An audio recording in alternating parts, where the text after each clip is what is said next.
বড় বড় ব্র্যান্ডের জুয়েলারি দোকানের দাপটেই ব্যবসা হারাচ্ছে ছোট ছোট সোনা দোকানের ব্যবসা। আর সেই ব্যবসাকে উৎসাহ দিতেই এবার গোল্ড শপিং উৎসব নিয়ে এলো Medinipur district jewellers welfare association. তারা মূলত এই ছোট বড় সোনা দোকানের ব্যবসা বাড়াতে এবং ক্রেতাদের উৎসাহ দিতেই এই উৎসবের আয়োজন করলো। এই উৎসবের নিয়মাবলী অনুসারে গত অক্টোবর থেকে নভেম্বরের 12 তারিখ অবধি চলে এই খেলা। গত নভেম্বরের 13 তারিখ এই খেলার ফলাফল ঘোষণা করা হয় সংস্থার পক্ষ থেকে। আর সেই খেলায় প্রথম হয়েছেন মেদিনীপুরের ক্রেতা সুনন্দা ঘোষ, যিনি প্রাইজ হিসেবে পেলেন 1 লক্ষ টাকা। দ্বিতীয় সন্তু পাল, যিনি পেলেন 50,000 টাকা। তৃতীয় হয়েছেন সৌভিক সেন, যার প্রাইজের মূল্য 25,000 টাকা। এছাড়াও 101 জনকে দেওয়া হচ্ছে সান্ত্বনা পুরস্কার। প্রসঙ্গত উল্লেখ্য, 10,000 কুপন ছাপানো হয়েছিল সংস্থার পক্ষ থেকে, যার মধ্যে 7,000 বিক্রি হয়েছে এবং এই সংস্থার 95 জন মেম্বারের মধ্যে 45 জন এই কুপন কিনেছিল, যার মধ্যে 3 জনকে প্রথম, দ্বিতীয়, তৃতীয় হিসেবে বিজেতা হিসেবে ঘোষণা করা হয়েছে। এছাড়াও 101 জনকে সান্ত্বনা প্রাইজ দেওয়া হয়েছে।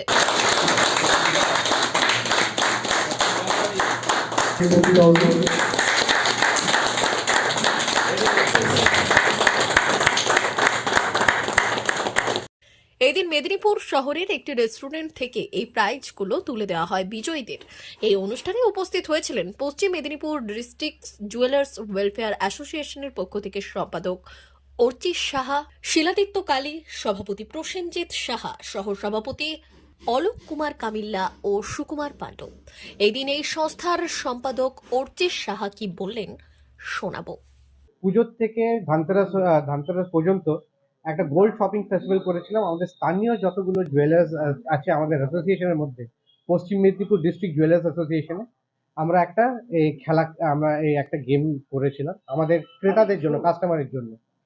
তো আজকে যারা first prize, second prize, third prize winner, first prize হচ্ছে 1 লাখ টাকা, সেকেন্ড প্রাইজ হচ্ছে 50,000 টাকা, আর থার্ড প্রাইজ হচ্ছে 25,000 টাকা। ওনাদেরকে ফেলিসিটেট করার জন্য এই প্রোগ্রামটা আজকে আমরা কন্ডাক্ট করছি। কত জুয়েলারি দোকান অংশ নিয়েছে? হ্যাঁ, আমাদের মোট পশ্চিম মেদিনীপুর ডিস্ট্রিক্ট জুয়েলার্স অ্যাসোসিয়েশনে মোট 95টা মেম্বার আছে, কিন্তু এই শপিং ফেস্টিভ্যালে মোট 45টা পার্টিসিপেটিং জুয়েলার্স ছিল। তো আমরা 10,000টা কুপন ছাপানো হয়েছিল, তার মধ্যে 7,000 কুপন আমরা বিক্রি করতে পেরেছি, বাকিগুলো আনসোল্ড ছিল। তো 45 পার্টিসিপেটিং জুয়েলার্স ছিল। এটা আমাদের 45 জুয়েলার্সের মধ্যে যারা কাস্টমার কিনতে এসেছিল তাদেরকে কুপন দেওয়া হয়েছে। তো হচ্ছে যারা ট্রেডিশনাল জুয়েলার্স এত বছর ধরে মেদিনীপুর টাউন বা তার সারাউন্ডিং এরিয়ারে আমরা ক্রেতাদেরকে সেবা করে এসেছি, আজকে এত ব্র্যান্ডেড জুয়েলারি থাকার সত্ত্বেও আমাদের কাছে আসছে, আমরা এই আকর্ষণটা যে না চলে যায়, আমরা এই গোল্ড শপিং ফেস্টিভ্যালটা করার এটাই হচ্ছে মেইন উদ্যোগ। D news, Medinipur.